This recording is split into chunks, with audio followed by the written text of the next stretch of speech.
Welcome to week one's lesson for the Achievement Lab. Our focus today is going to be on intentions, understanding your brain, and how habits work. So let's kick this off. We focused in the intro all about setting your intentions. We'll continue on that today. We'll also talk about how to understand habit loops and how your brain gets the cues to start your routines and habits. First things first, you don't need 10 brand new habits to be successful. Often we benefit from focusing rather on small actionable steps to get us to the habits we really want to be diving into. For example, if you want to have a better hold on your morning at work, focus on what is derailing you before you get to work. If you have a regulated morning, you'll enter work more regulated. So what are some things that you can do before you get to work in the morning to help you feel focused and grounded so you can hit the day at work running? Or maybe you're wanting to really start an exercise routine.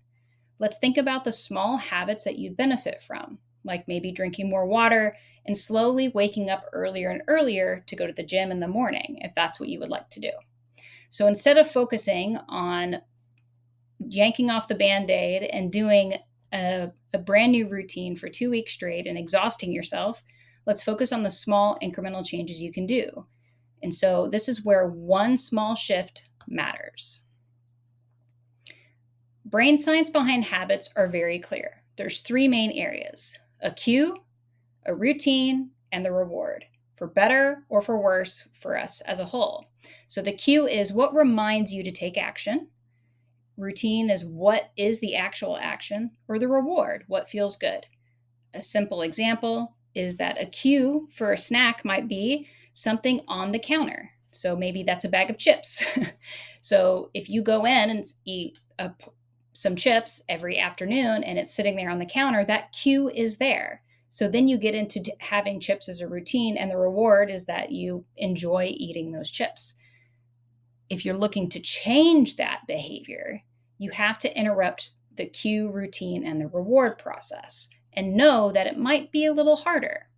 So, what can you do to remind you to, say, journal in the morning? The good example here is a cue. What reminds you to journal is when you sit down in the morning and have coffee, and your journal is maybe sitting next to your coffee pot. So that becomes a part of the routine, and the reward part there feels you have a calm, focused morning. You could even do this with clothes. I have a client who was trying to remember in the morning that they wanted to go walking around the block.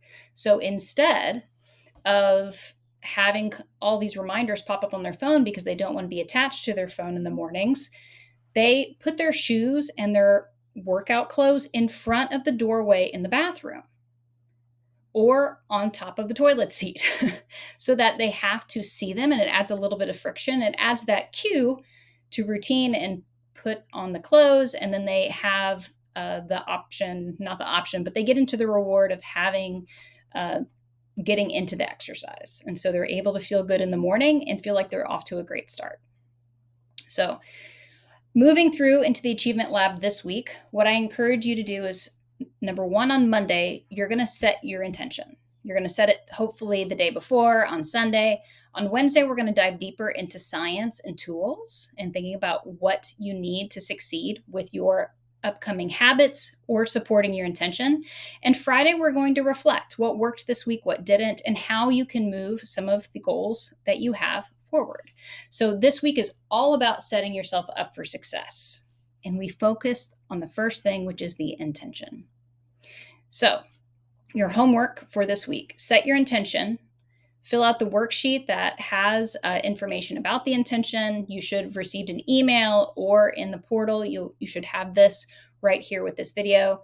I want you to try one shift with that and join the calls. Make sure that you have the live engagement. That's a big part of success, is having that external accountability and driving, and that helps drive at the end of the day internal accountability. Because if you go through these 8 weeks and you are able to get that external support, it starts to become habit and routine to set up your week, to kick off your Mondays. And so that's what these days are here for, having that external accountability, but also giving you that sense of routine and support. So make sure to join the calls if you are on that program level.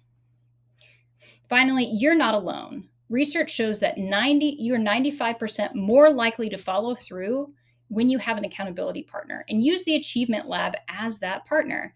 That's what the lab gives you. We're in this together. Me too. I always have an additional habit or goal that I'm focusing on with the lab. So feel free to ask me what mine is. I'm happy to share. Sometimes it's going to the gym and improving it. Sometimes it's related to my business. So remember, big journey starts with small steps.